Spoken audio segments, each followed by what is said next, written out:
Très chers téléspectateurs, bien-aimés frères et sœurs, que Dieu vous bénisse richement. Nous sommes encore là, très connectés, nombreux massivement. Vous nous suivez partout dans le monde, en Europe, aux États-Unis, en Afrique, au Congo, dans toutes les 26 provinces. Nous sommes la chaîne du message, la Révélation TV.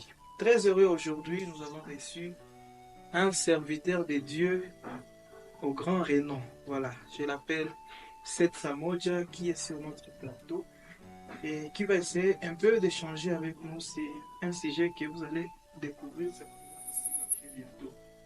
Seth, que Dieu vous bénisse. Dieu vous bénisse, frère Isaac.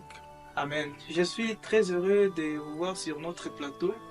Quelles sont vos impressions par rapport au plateau chrétien, la Révélation TV? Nous sommes là pour encourager cette œuvre qui a commencé. Oui. Vous savez, la parole de Dieu doit se répandre partout et nous devons utiliser tous les moyens possibles. Et moi, je trouve que Révélation TV est aussi un moyen qui va permettre à ce que la parole de Dieu puisse atteindre beaucoup de gens. Ceux qui sont toujours au travail, ils suivent toujours au téléphone, se connecter sur YouTube. Révélation va permettre que tous ces gens puissent au moins écouter quelque chose de la part de Dieu. C'est-à-dire Révélation TV, c'est quelque chose de bien et nous encourageons cela. Merci beaucoup. Merci beaucoup. Nous nous sentons vraiment encouragés. Surtout des très belles impressions du serviteur de Dieu, Seth Samoja. Mais toutefois, avant de commencer, qui est Seth Samoja? Voilà, c'est une question qui paraît facile, mais je suis un frère en Christ d'abord. Oui. C'est le plus grand titre qui existe parce que la parole nous dit que le plus grand titre, c'est d'être un chrétien. Oui. Je suis un chrétien, je crois en Dieu, notre Père, et je crois aussi en son prophète, du temps de la fin. Oui. Donc, Seth Samoja, c'est un croyant du message du temps de la fin. Et par la grâce de Dieu, je suis aussi ministre de l'évangile.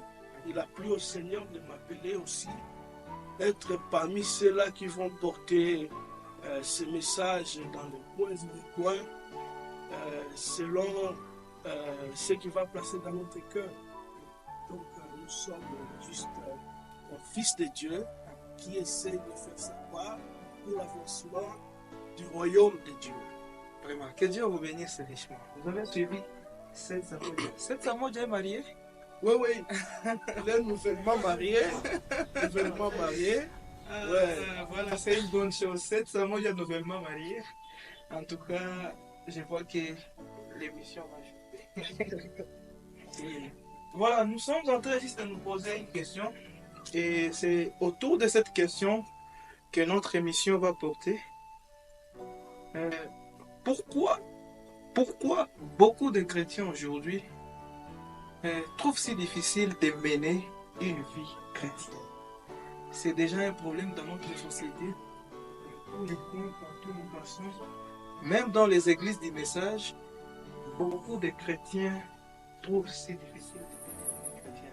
Alors, nous allons essayer un peu d'analyser avec le serviteur de Dieu, Seth Samoja, et surtout à la lumière du message du temps de la fin que nous avons reçu. Et pour essayer un peu de voir c'est quoi les problèmes, qu'est-ce qui ne va pas, c'est quoi la cause, c'est quoi, et comment faire alors pour trouver une solution par rapport à ça, à la lumière du message bien sûr. Frère Seth, pourquoi aujourd'hui la vie chrétienne est devenue un problème? Ouais. Parmi tant des gens qui s'appellent chrétiens. Nous parlons, là vous avez bien parlé, quand vous dites parmi les gens qui s'appellent chrétiens. Oui. Nous voulons parler à la lumière du message. Oui. Et on commence d'abord par la question pourquoi. Frère Branham dit que lorsque l'on pose la question pourquoi, ou lorsque Dieu pose la question pourquoi, c'est parce que initialement il avait déjà frayé une voie. Il y avait déjà quelque chose à faire que tout le monde devait suivre, mais que ces gens n'ont pas fait cela. Alors Dieu pose la question pourquoi? Parce qu'il y a déjà une voie, mais que les gens ne suivent pas. Ok. Voilà donc le pourquoi de cette question. Alors, pourquoi beaucoup de gens, beaucoup de chrétiens trouvent si difficile de mener la vie chrétienne? Une question à se poser aussi avant de répondre, c'est de savoir, est-ce qu'au moins tous ceux-là que nous appelons chrétiens sont chrétiens? Est-ce qu'ils sont chrétiens? Parce que nous pouvons emballer tout le monde dans ce lot-là des chrétiens et dire que non, il y a beaucoup de chrétiens et peut-être il n'y en a pas. Oui. Et peut-être il n'y a que 2 ou 3. Oui. Oui. Donc c'est question d'abord de savoir c'est qui un croyant. Un chrétien c'est qui? Avant d'emballer tout le monde dans cette histoire, parce que c'est ce qui nous cause des problèmes. Vous avez dit que même dans le monde du message, dans nos églises et partout dans la société, il y a maintenant ce problème-là, les gens ne reflètent plus la vie de Christ.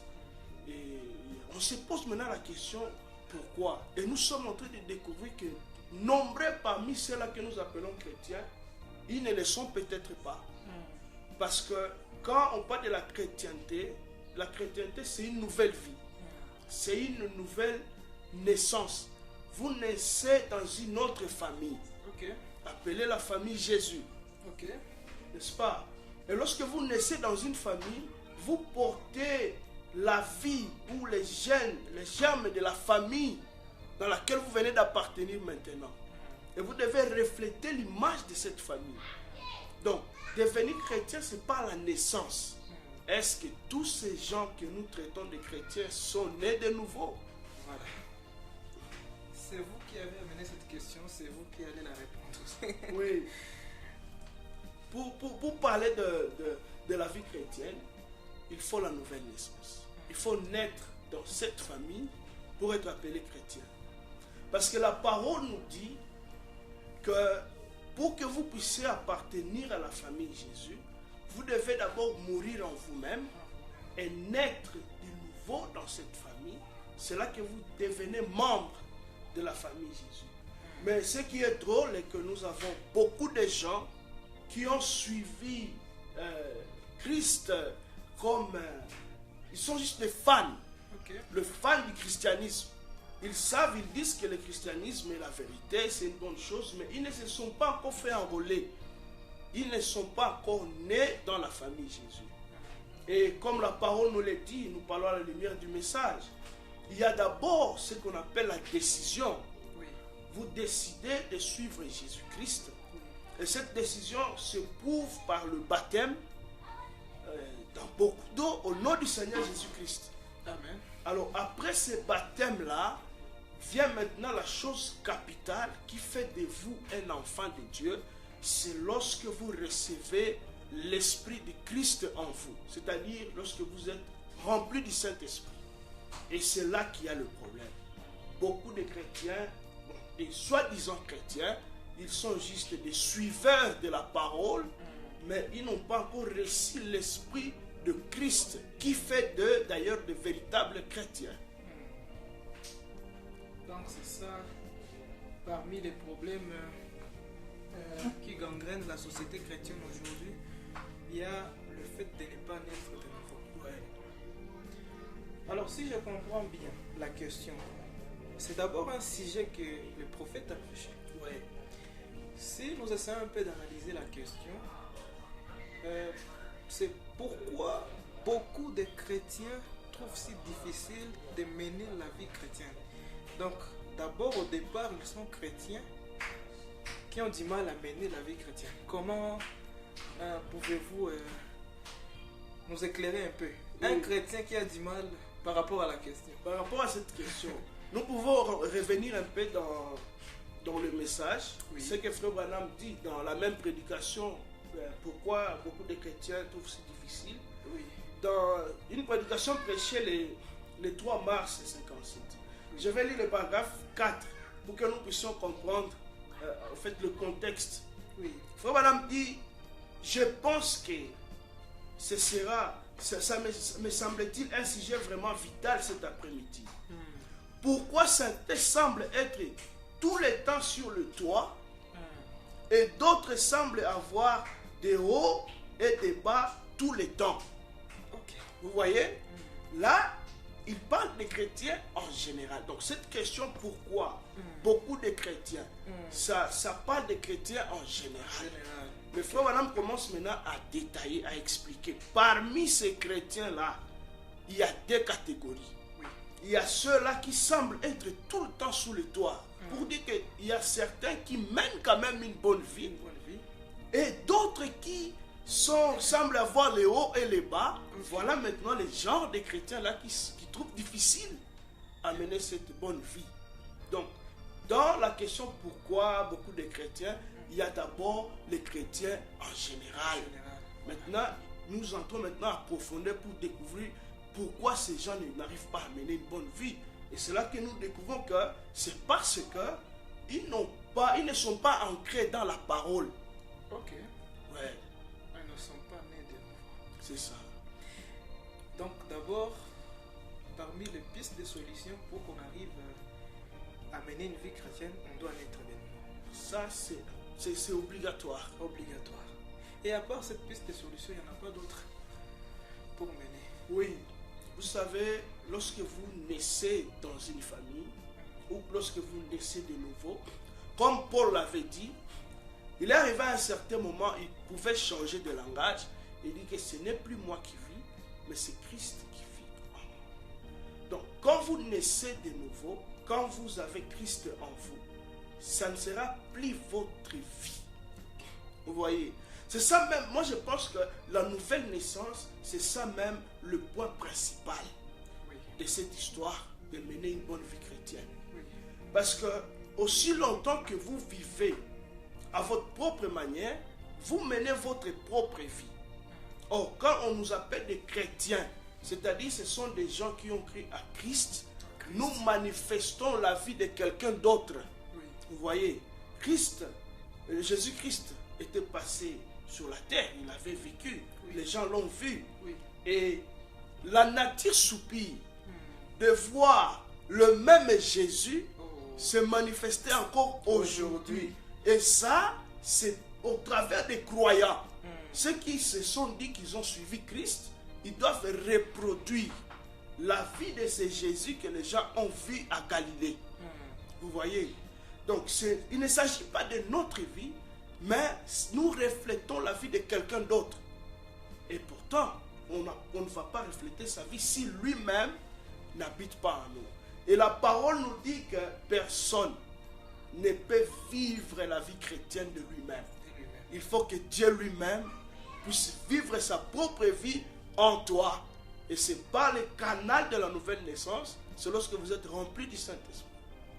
Ok, et comment faire pour arriver alors à la nouvelle naissance? Pour arriver à la nouvelle naissance, le processus. Le processus, on venait même de le dire. Nous venons de parler d'abord la décision. Oui. Vous écoutez la parole. Oui. Et que quand cette parole entre dans votre cœur, vous vous décidez de ne plus vivre pour vous-même, oui, de suivre Jésus. De suivre Jésus. Quand vous vous décidez, il y a maintenant un processus où je veux dire, il y a des ordonnances, il y a des choses que vous devez accomplir. Vous devez passer par le baptême. Les eaux du baptême qui signifie vous mourrez et vous ressuscitez avec Christ. Avec Christ. Vous voyez? Et quand vous mourrez, puis vous ressuscitez, c'est-à-dire que ce n'est plus la même personne. Il y a une personne qui vient de rester dans les eaux de baptême et une nouvelle vie vient d'entrer. Vous ressuscitez étant une autre personne. Okay. Et alors, après ce baptême, la parole nous a promis qu'après après le baptême au nom de Jésus-Christ, il y a le don du Saint-Esprit. Oui. Que Dieu donne à tout homme qui a accepté de le suivre. Là, nous sommes dans Actes chapitre 2. Oui. Vous recevez le don du Saint-Esprit. Et ce don-là du Saint-Esprit, c'est ça même la bataille des croyants. Ça devait être la question qui préoccupe tout chrétien après son baptême. Il doit chercher maintenant ce qu'on appelle l'expérience personnelle avec Dieu.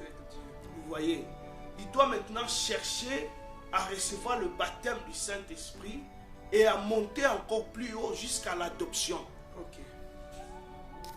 Je crois que Même nos téléspectateurs témoignent qu'ils sont déjà bénis par l'homme de Dieu, Seth Samoudja. Nous sommes en train d'étudier vraiment pourquoi beaucoup de chrétiens aujourd'hui ont du mal à vivre la vie chrétienne. Pourquoi?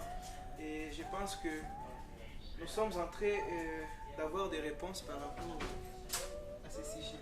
Alors, est-ce qu'il peut y avoir des chrétiens, ou je peux dire des hommes, qui ont même 10 ans, 15 à 20 ans dans les églises du message sans être? Oui. Oui. Il y a même l'exemple dans la Bible. Oui. Il y a des gens qui ont fait même 40 ans. 40 ans. Sans naître de nouveau. Vous voyez, il y a Philippe. Il y a aussi... il y a beaucoup de gens qui pensaient travailler pour Dieu. Ils étaient même sacrificateurs. Mais ils ne connaissaient pas encore Dieu. Ils n'étaient pas encore nés de nouveau. Et c'est là que, quand on a dit à cet homme qui devait naître de nouveau, il a dit, mais moi, à mon âge, comment est-ce que je dois naître? Je vais retourner dans le sein de ma mère. Comment est-ce possible? Il a dit, non, il ne s'agit pas de ça. Il s'agit d'une conversion totale et complète. Donc, le grand problème, c'est que les gens pensent qu'être membre d'une église ou appartenir à une certaine communauté, cela fait de vous membre du corps du Christ ou un candidat favorable pour aller au ciel. Non. Appartenir à une église, à une communauté, c'est une chose. Oui. Et être appelé fils de Dieu ou appartenir à la grande famille Jésus, c'est aussi une autre chose. Oui. Et beaucoup de gens sont seulement dans des églises, ils sont dans des communautés, et d'autres sont même, on peut aller loin pour dire, ils sont prédicateurs comme moi, ils sont ministres de l'évangile, ils sont diacres, ils sont choristes, et pourtant ils ne sont pas encore membres du corps du Christ. Bon, est-ce que la nouvelle naissance se mesure par rapport aux actes qu'on pose? La nouvelle naissance. Une chose que moi je sais, comme la Bible nous le dit dans Galates chapitre 5, il y a le fruit que l'esprit doit produire. Vous voyez, lorsque vous portez l'esprit de Dieu, c'est là, c'est comme si c'est une arbre qu'on vient de planter. Et ça doit se faire accompagner par le fruit. Et si vous avez l'esprit du malin, il y aura aussi des œuvres de la chair qui vont vous accompagner. C'est-à-dire, on peut voir, oui, on peut voir au travers de fruits si c'est quel arbre qui est planté en vous. C'est ça. Donc le fruit, il y a l'amour, la patience, la tempérance, la douceur. Tout ça là, ce sont les fruits de l'esprit. Merci beaucoup, merci beaucoup. Que Dieu vous bénisse, en tout cas, que Dieu vous bénisse. Et bon, nous avons compris. Nous avons compris. Alors, juste quelque chose. Par rapport aux chrétiens qui ont passé beaucoup d'années dans les églises sans pour autant la nouvelle naissance, si je peux le dire. Quelqu'un qui fait 15 à 20 ans dans l'église du message, mais qui n'a pas encore régénéré. Quel conseil tu peux donner au pasteur? De les chasser ou bien de les conserver toujours dans l'église? J'aimerais dire quelque chose. Il faut aussi manipuler la parole, manipuler l'évangile, prêcher la parole à l'ancienne mode. Parce qu'aujourd'hui, si on peut avoir même beaucoup d'intrigues dans nos églises, beaucoup de ramassis, si je peux le dire, Oui. c'est parce qu'il y a aussi une faiblesse à la chair. Oui. Aujourd'hui, nous commençons à prêcher que des évangiles sociaux. Oui. Nous voulons montrer à tout le monde qu'il est déjà dedans, Oui. pendant qu'il y a un processus. Oui. Il y a un processus. Et Frère Branham dit que l'Église a besoin d'un baptême. Et l'Église n'a pas besoin de prédicateurs qui vont venir dorloter les gens aujourd'hui et venir juste étant déjà bien habillés, vous parler de vos parfums, de vos téléphones, vos tablettes. C'est ça. C'est ça le problème à la chair aujourd'hui. Or, la vie se transmet, ça vient de la chair jusqu'au banc. Ok. Il faut que celui qui manipule la parole, Frère Branham dit dans les eaux de séparation, il doit être quelqu'un qui a des mains propres. Ok. Vous voyez. D'abord, tout commence aussi à la chair. Parce que vous n'allez pas prêcher la pure parole, vous-même vous êtes souillé, et que cette parole puisse produire des effets. Dans la loi de l'électricité, il faut que les fils là qui vont conduire l'ampoule, vous voyez. Donc ça dépend aussi de quel genre de gens, quel genre de pasteurs, de prédicateurs nous avons aujourd'hui. Quel genre, ils transmettent quoi aux enfants de Dieu? Qu'est-ce qu'ils donnent comme sémence? C'est-à-dire quoi? Pour ceux qui sont dans des églises, ils ont fait longtemps. Vous avez dit ce que je peux dire au pasteur. Alors je vais lire une citation ici. Dans la même brochure, au paragraphe 13, là où nous étions toujours, Frère Branham dit, je vais directement au milieu. Frère Branham dit, l'église a besoin du baptême. L'église n'a pas besoin d'un polissage, d'un meilleur érudit à la chair. Okay. Vous voyez, d'un homme mieux habillé, d'une assemblée mieux habillée. Elle a besoin d'un cœur nouveau. Amen. L'église a besoin d'un cœur nouveau. C'est ce dont l'église a besoin. Elle a besoin du Saint-Esprit. Elle a besoin de cette grande onction qui change la vie des hommes et des femmes. Amen. Voilà la chose dont l'église a besoin. Pas des gens bien habillés. Je ne dis pas que bien habillés c'est mauvais, non. Mais avant de faire tout ça, rassurez-vous que vous êtes en harmonie. Rassurez-vous que vous amenez la pure parole, l'évangile à l'ancienne monde, si vous avez cette onction qui est capable de changer. Vous voyez, la parole dit que l'église a besoin de cette grande onction qui change la vie des hommes et des femmes. C'est-à-dire, il y a quelque chose qui vient de quelque part pour venir changer la vie de ces gens. Et ceux qui manipulent cette onction, cette parole, ce sont les serviteurs de Dieu. Donc, ils ont un travail à faire. Ils ont aussi un rôle à jouer. Vous avez dit, nous avons un travail à faire. Ou nous avons un rôle à jouer dans cette situation des chrétiens qui n'arrivent pas à mener une bonne vie chrétienne. Amen. Je comprends. Malheureusement, ma question n'a pas été bien achevée. Oui. À savoir si ces chrétiens qui malheureusement, malgré les efforts fournis par les hommes de Dieu, ils n'arrivent pas à changer. Ils doivent être chassés des églises ou conservés. Oui, malgré tout. C'est un point que je voulais oublier, mais nous sommes en train d'y aller. Oui. On ne va pas les chasser. Parce que là où il y a la vie, c'est en Christ. C'est en Christ. Si déjà nous les chassons, ils iront où? Okay. C'est que nous les livrons comme de bois au lion. Vous voyez? Oui. Ils doivent rester dans cette atmosphère. Parce que vous savez, la parole, dans la parole, il y a une puissance. Oui. Et une puissance de la transformation. Oui. Et vous savez que nous pouvons venir aujourd'hui à Christ. Nous pouvons venir à l'église. Mais chacun a le jour de sa visitation. Amen. Vous voyez, ça peut vous saisir aujourd'hui et vous changer. Mais après un temps, ça va me saisir aussi. Amen. Nous avons tous une histoire. Nous avons aussi des témoignages, oui, d'expériences de notre vie. Là où nous sommes aujourd'hui, nous pouvons quand même dire qu'il y a un temps, Frère Branham parle d'une prédication intitulée « Dès ce moment-là », chaque croyant a aussi une prédication intitulée « Dès ce moment-là ». Oui, oui. Et c'est pourquoi j'aimerais lancer aussi un message à d'autres personnes. J'aimerais dire ceci.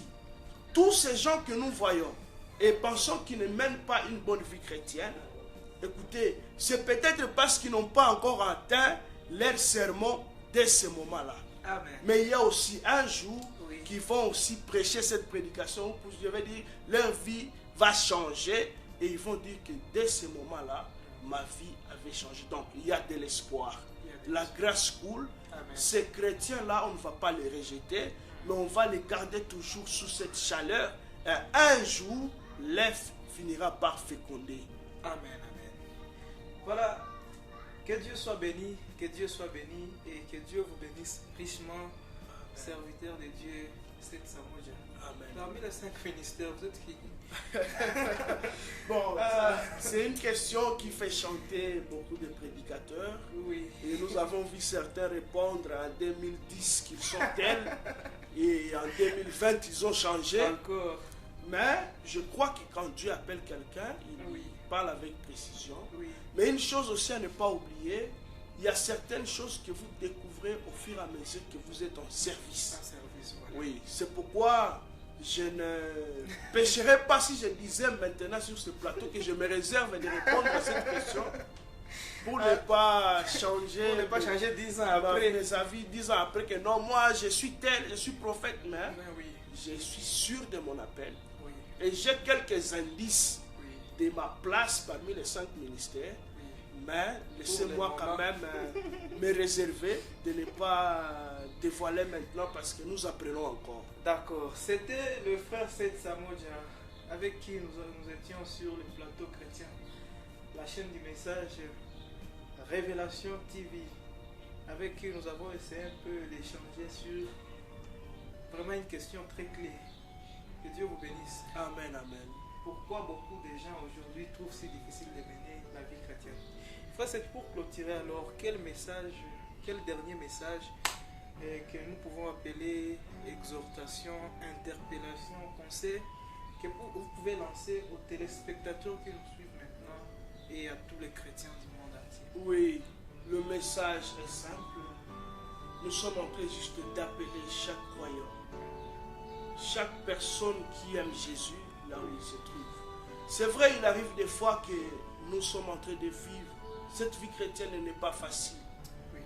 Et on peut traverser des moments difficiles et penser qu'on n'est pas un chrétien. Oui.